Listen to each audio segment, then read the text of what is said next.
Think your grocery bill is high? Ancient Chinese peasants had it worse. They survived on whatever they could grow, gather, or scavenge. These 15 cheap meals weren't fancy, but they kept millions alive through dynasties of hardship.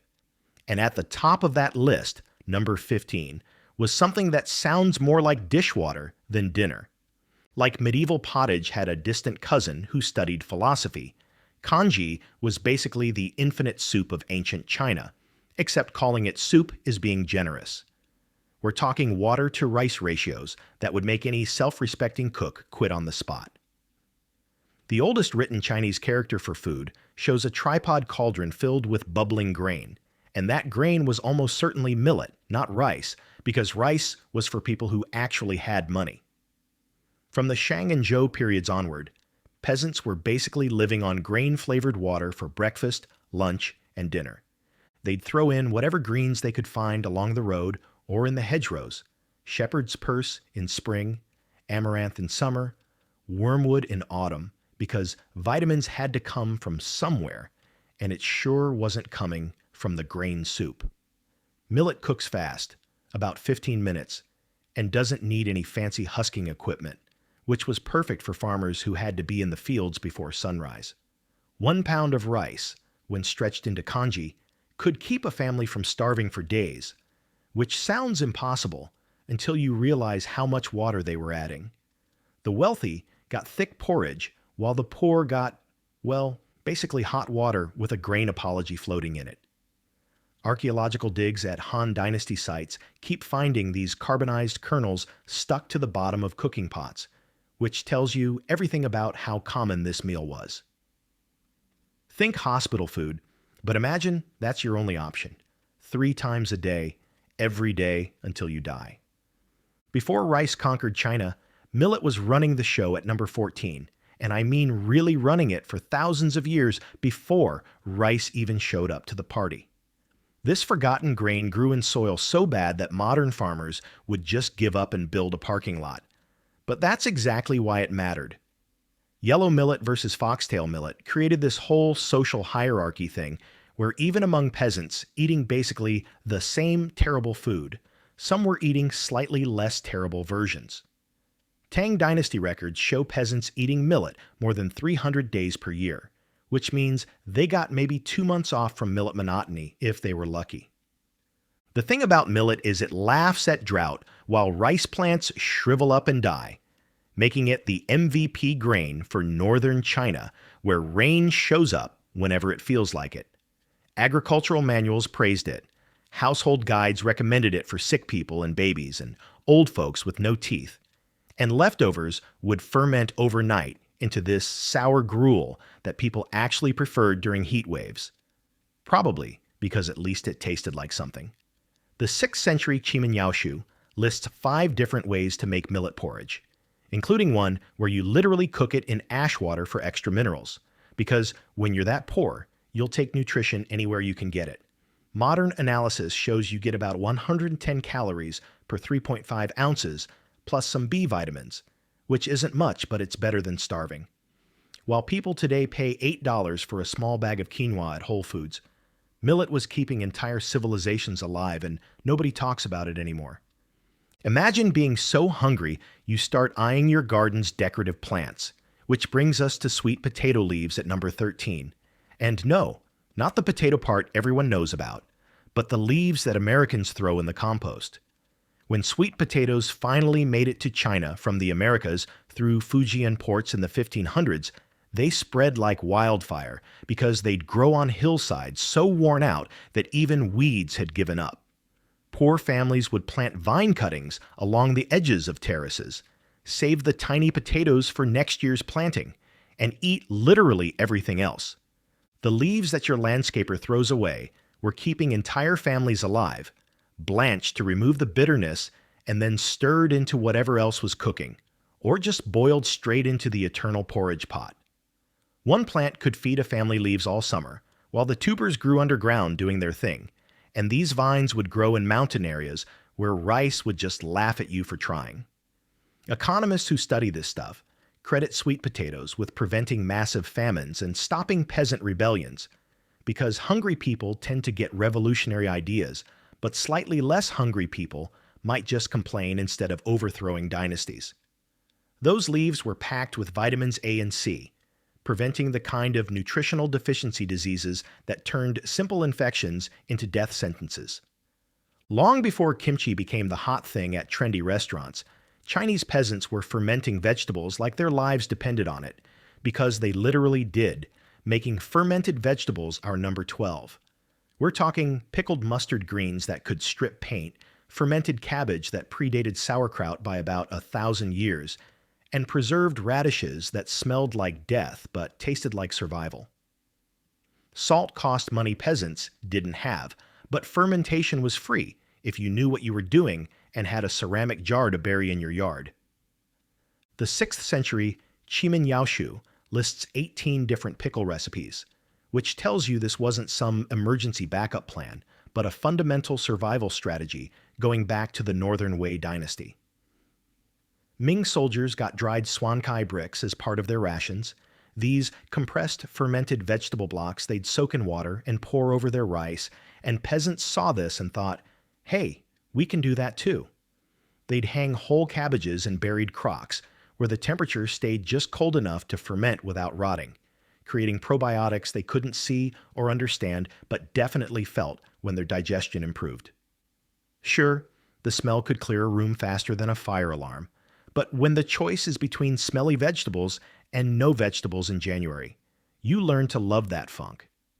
Your HOA would hate this, but your lawn could have been a salad bar in ancient China, which explains wild herbs and grasses at number 11. Shepherd's purse, wild amaranth, plantain leaves, all the stuff we spray Roundup on today was keeping people alive when the grain ran out every spring. Families had these detailed mental calendars passed down through generations about exactly when each plant hit peak edibility, because picking too early meant less nutrition, and picking too late meant bitter leaves that even desperation couldn't make palatable. By the Song dynasty, Shanghai markets had regular stalls selling bundles of weeds for 1 copper cash, which tells you how normal this was. Peasant women would blanch these greens, chop them fine, mix with whatever flour they could spare, and make these dense little dumplings or pan-fried patties that traveled well for field work. Shepherd's purse was especially clever because it grows wherever you disturb the soil, so farmers would actually transplant it between their real crops, getting a free harvest from what we'd consider an annoying weed. Kids learned the plant identification from grandparents who knew that mixing up plants could mean the difference between dinner and death. That purslane growing in sidewalk cracks that drives suburban homeowners crazy. During famines, it saved entire villages with its vitamin C preventing scurvy when winter diets of stored grain left people's teeth falling out. When grain failed completely, peasants literally ate the forest, and I'm not being metaphorical about tree bark bread at number 10. The inner bark of elm trees, once you spent days processing out the parts that would poison you, could be ground into something that technically counted as flour if you squinted really hard and were starving. The process took forever, soaking and boiling and grinding until your hands were raw. But when it's that, or watch your kids starve, you find the energy. The Great Famine of 1638 left entire forests looking like someone had peeled them with a giant potato peeler, these white ghost trees standing as monuments to desperation. The bread made from bark flour, mixed with whatever real grain you could find, had the texture of eating sawdust, held together with spit and prayer. But it had just enough calories to keep you alive until something edible grew again. Different regions had their own tree preferences. Northern provinces stripping elm, while southern areas went after pine inner bark. And this knowledge of which trees would save you and which would kill you became the kind of information parents drilled into kids' heads like their lives depended on it, because they did. The original sustainable protein source that makes modern cricket flour companies look like trendy newcomers lands at number 9, because Chinese peasants were eating insects before it was cool, or more accurately, because being cool was less important than being alive. Silkworm pupae left over after silk production, locusts that just destroyed your grain crop, water beetles from the rice paddies, they all went into the pot or the frying pan.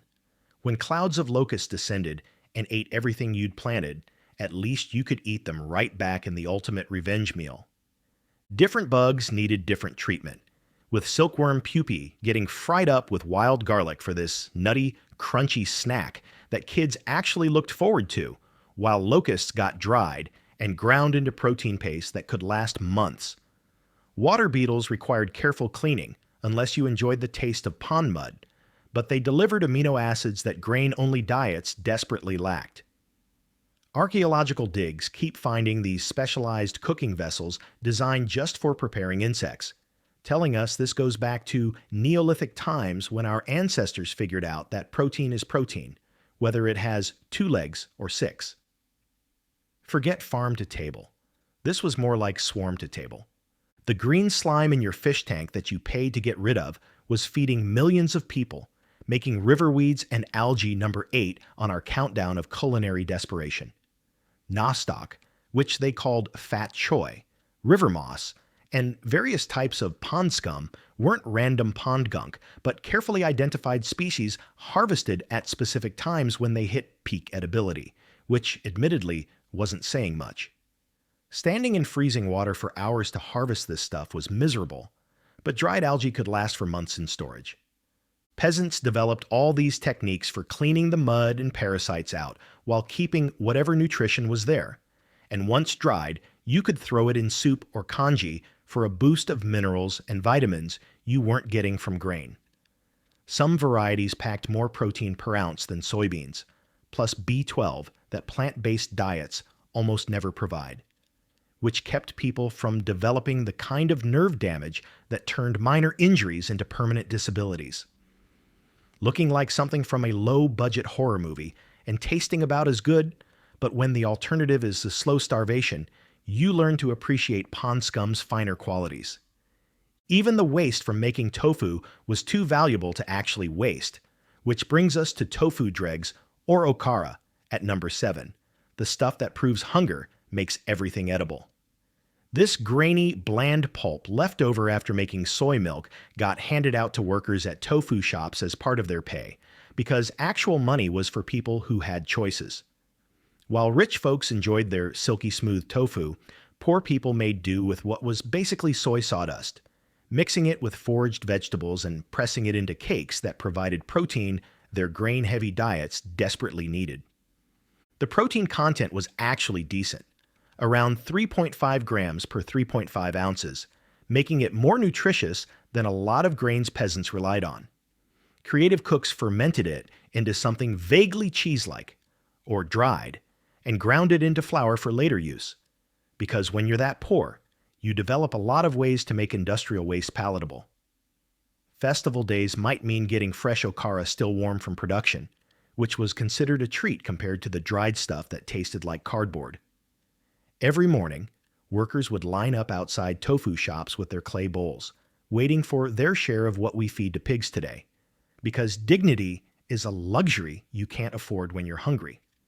One bone could flavor a month of meals if you knew the secret, and the secret was basically boiling it until it surrendered, making perpetual bone soup number 6.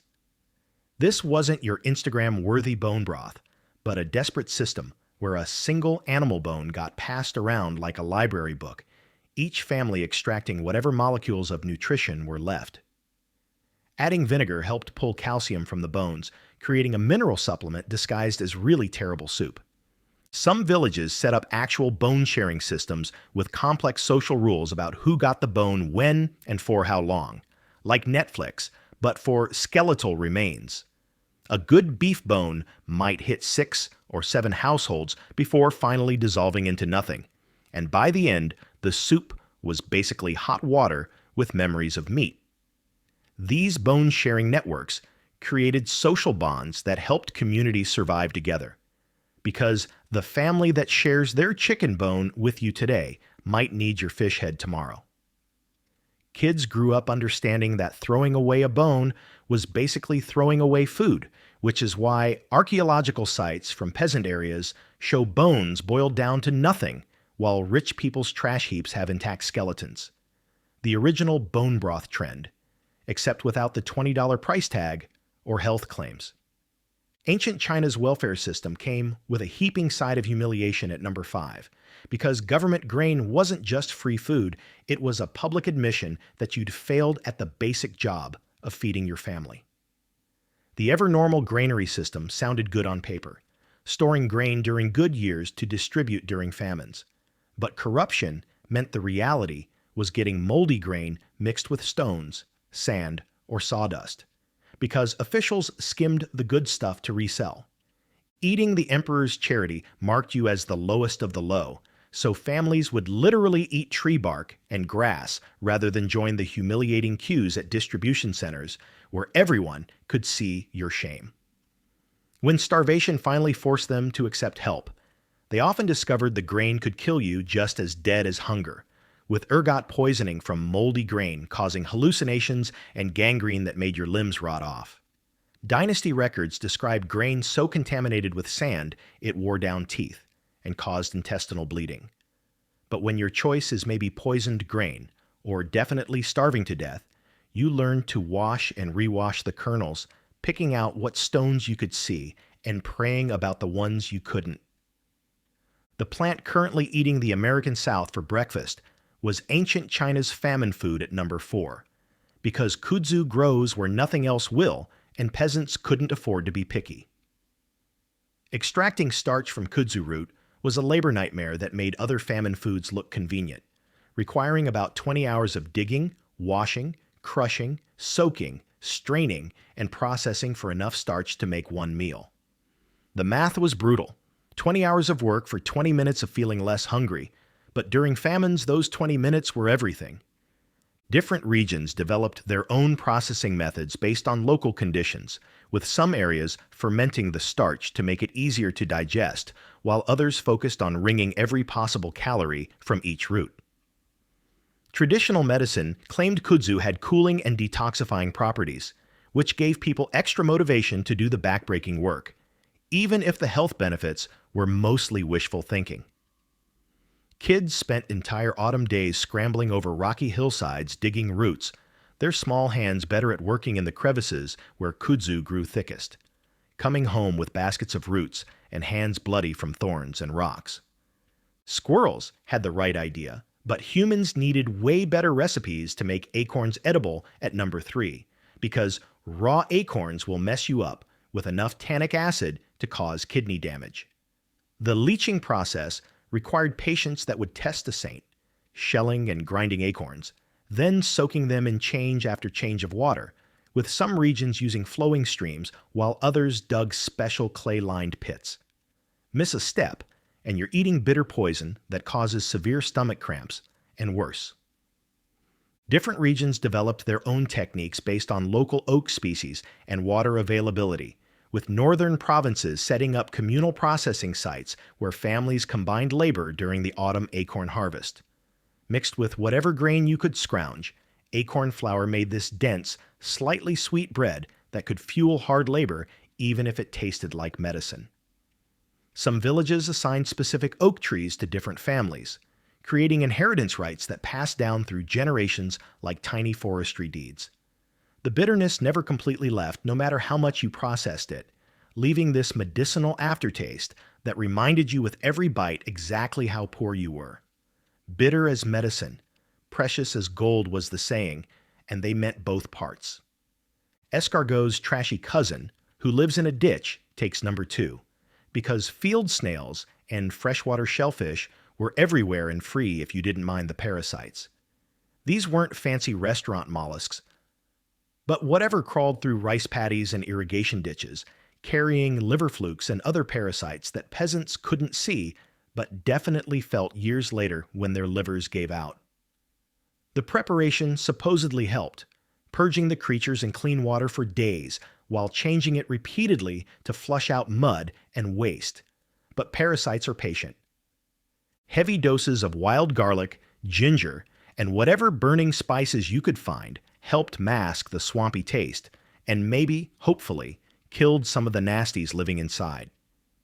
Kids got assigned to collect these protein sources, wading through muddy water with baskets, turning necessity into competition to see who could gather the most.